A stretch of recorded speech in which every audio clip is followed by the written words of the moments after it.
Hey everyone, welcome back to the channel. If you're holding Ethereum on Bitmart and want to move it to your Trust wallet for better security or easier access, you're in the right place. Today, we're diving into a step-by-step guide on how to withdraw Ethereum from Bitmart to Trust wallet in 2025. This process is straightforward, but always remember to double-check everything to keep your crypto safe. Let's jump right in. First, make sure you have your Bitmart account set up and verified. Open the Bitmart app or website and log in with your credentials. Once you're in, navigate to the Wallet or Funds section. It's usually in the top menu.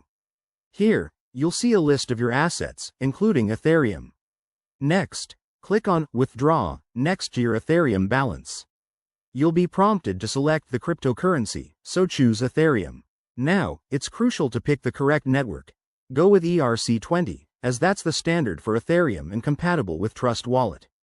Double-check this to avoid any transaction failures.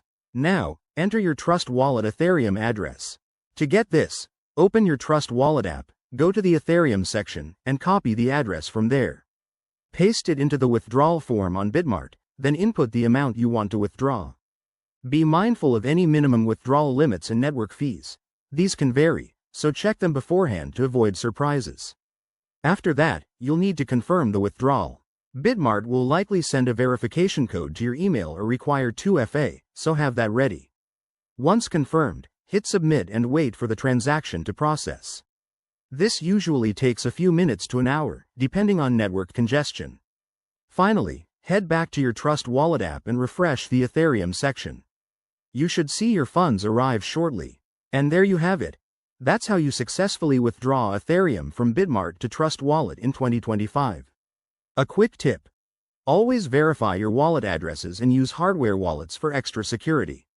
If you run into any issues, Bitmart's support is usually helpful. Thanks for watching. If this tutorial helped you, give it a like, subscribe for more crypto guides, and hit that bell icon. See you in the next video.